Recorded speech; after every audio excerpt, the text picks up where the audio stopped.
Chapter number 1 algebraic sentences, अलजबरी जुमले। अब हम पहुंच गए हैं सेक्शन 1.3 तक।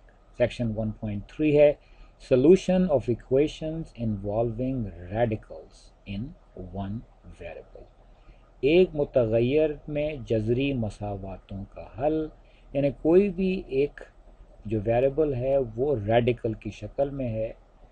और इस सेक्शन 1.3 को पढ़ने के बाद हम एक्सरसाइज 1.3 के चंद सवालात देखेंगे। Section 1.3 solution of the equations involving radicals in one variable. एक मुतगय्यर में जज़री मसावातों का हल। तो वो कौन सी इक्वेशन है? वो रेडिकल सबसे पहले क्या चीज़ है? रेडिकल ये साइन है जो कि स्क्वायर रूट का साइन होता है, लेकिन स्क्वायर रूट ज़रूरी नहीं है, वो थर्ड रूट भी हो सकता है। It may be noted that the sine, ये सिंग सही नहीं है, ये है, इसको काट देता हूँ मैं, ये है साइन।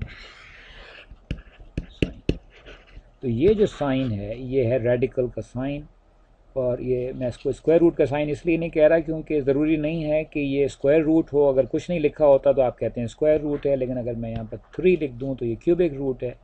बहरहाल ये जो साइन है इसके साथ जो इक्वेशन होंगी जिसकी वजह से वो इक्वेशन जो है वो कहलाएंगी इन्वॉल्विंग रेडिकल्स, क्योंकि अगर मैं एक्स या वाई वगैरह इसके अंदर रखूँ तो वो रेडिकल साइन के अंदर वो वेरिएबल होगा। उनका हल कैसे मालूम करेंगे? अच्छा, इन्होंने यहाँ पर ये बात कही है कि हम इस चैप्टर के अंदर हम स्क्वायर रूट ही मालूम करेंगे, क्यूबिक रूट वगैरह नहीं।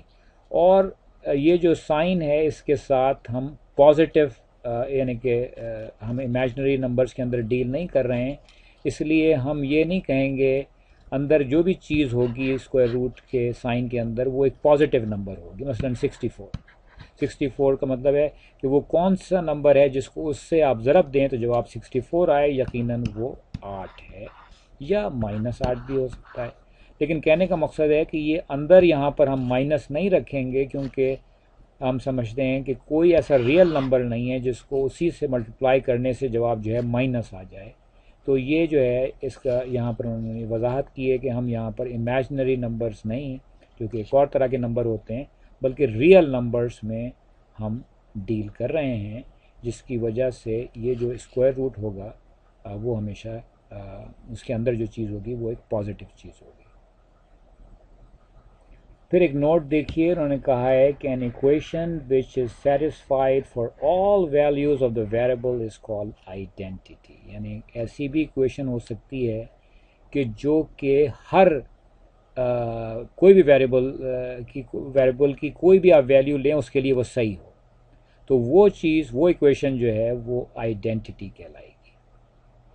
मसलन आपको मिसाल देता हूँ मैं आइडेंटिटी की, बहुत ही कोई बेसिक सी मिसाल लें कि जिसमें कि दोनों तरफ जो है इक्वेशन के वो एक ही चीज़ हो। मसलन मैं कह सकता हूँ कि वो कौन सा नंबर है जिसमें मैं ऐड करूँ 1, तो वही जवाब आए कि अगर मैं उस नंबर में से पहले 2 माइनस करूं और फिर मैं उसमें 3 ऐड कर दूं।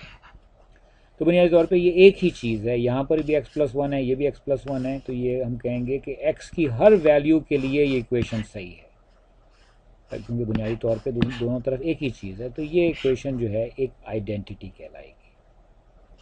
एग्जाम्पल 1 देखिए, solve square root of 2x-3 + 5 बराबर है 12 के। तो इन सारे सवालात में आप सबसे पहले स्क्वायर रूट को आप एक तरफ लेके आएँ और बाकी चीज़ों को दूसरी तरफ लेके आएँ, जैसे उन्होंने यहाँ पर किया है।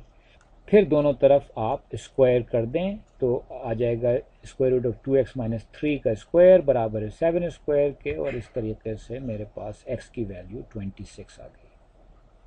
और इसी तरह एग्जाम्पल 2 भी है, यहाँ पर दोनों तरफ ही रेडिकल साइन है, तो आप जो है इसको शुरू में ही स्क्वायर कर दें, दोनों तरफ स्क्वायर करें और आप इसको हल करें। एक तरफ 2y-3 आ गया, दूसरी तरफ 3y+4 आ गया, और मेरे पास फिर मैं y के लिए अगर मैं हल करूँ इसको, इधर जो है y को इधर लेके चला जाऊँ मैं, तो हो जाएगा 3y-2y जो कि y है, यहाँ पर लेके जाऊँ तो वो हो जाएगा -3 - 4 जो कि हो जाएगा 7, تو y جو ہے وہ آخر میں 7 آ جائے گا۔ یہ سارے سوالات آپ بیٹھ کے اسٹیپ بائی اسٹیپ حل کریں تو آپ کو خود بخود ہی سمجھ میں زیادہ آسانی سے آئیں گے اور آپ کی تیاری ہو جائے گی مشق کرنے کے لیے یعنی ایکسرسائز کرنے کے لیے۔ اور یہاں پر انہوں نے کہا ہے کہ آپ ہر موقع کے اوپر جب کبھی ایک روٹ آئے کسی ایکویشن کا تو آپ دیکھ سکتے ہیں کہ آپ کا جواب صحیح ہے یا نہیں۔ آپ اس ویلیو کو اگر آپ رکھیں ایکویشن میں تو ایکویشن اگر سیٹسفائی ہو رہی ہے تو وہ آپ کے پاس صحیح ہے ویلیو۔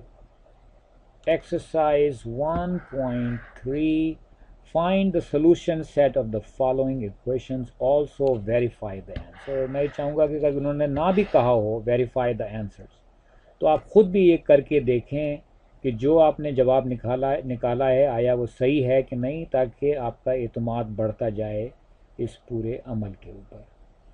تو فرض کریں میں سوال نمبر 6 دیکھوں جو بظاہر ذرا پیچیدہ سا نظر آ رہا ہے۔ سوال نمبر 6 ہے 25y - 6 برابر ہے 4 × y + 3۔ اب میں اگر دونوں طرف اسکوائر کر دوں تو یہ آ جائے گا 25 - 6، ادھر ہی میں اسکوائر کر دیتا ہوں دونوں طرف۔ پوری چیز کو اسکوائر کرنا ہوگا، 4 کو میں باہر نہیں چھوڑ سکتا، پوری چیز کو اسکوائر کروں گا تو ادھر جو ہے وہ آ جائے گا 25y - 6، اسکوائر روٹ سے باہر آ جائے گا۔ یہ وہ آپ کو یاد ہے کہ اسکوائر روٹ آف ایکس کو اسکوائر کرنے کا مطلب یہ ہوتا ہے کہ ایکس کی پاور 1/2 کو اس کی پاور 2 کریں تو وہ ہو جاتا ہے 1/2 × 2، وہ آخر میں ایکس بن جاتا ہے۔ تو یہ وہی طریقہ ہے کہ کسی بھی اسکوائر روٹ میں کی شکل میں کوئی چیز ہے اس کو اسکوائر کرنے سے وہ اندر والی چیز آ جائے گی۔ یہاں پر آ جائے گا 16 ضرب y + 3، اور یقیناً میں یہاں پر حل کر سکتا ہوں۔ یہ آ گیا 25y - 6 برابر ہے 16y + 16 کو 3 سے کریں تو جواب آ گیا 48۔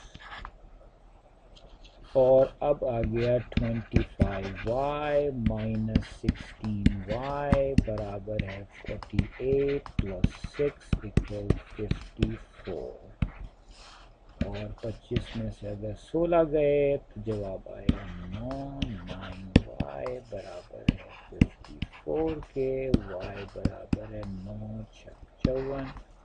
تو y کی ویلیو 6 کے لیے یہ چیز بالکل صحیح ہونی چاہیے، اور آپ چاہیں تو اس کو ویریفائی کر لیجئے۔ اسکوائر روٹ میں 25 کو اگر میں 6 سے ضرب دوں، 6 سے اور پھر -6 کروں تو کیا آئے گا میرے پاس، وہ نکالیے آپ، اور دوسری طرف آپ 6 + 3 کیجئے تو یہ آ جائے گا 4 اسکوائر روٹ آف 9، 4 × 3 12 آ جائے گا، اور یقیناً یہاں بھی جواب آپ کے پاس 12 ہی آ جائے گا، اور اس سے یہ ثابت ہوگا کہ آپ کا یہ جواب بالکل صحیح تھا۔ چیپٹر نمبر 1 کے اس تیسرے ویڈیو میں ہم نے سیکشن 1.3 پڑھا، solution of equations involving radicals in one variable, یا اردو میں ہم کہتے ہیں ایک متغیر میں جذری مساواتوں کا حل۔ اور یہ سیکشن پڑھنے کے بعد ہم نے ایکسرسائز 1.3 کے چند سوالات حل کیے، اور اس کے ساتھ ہی ہمارا یہ ویڈیو ختم ہوا۔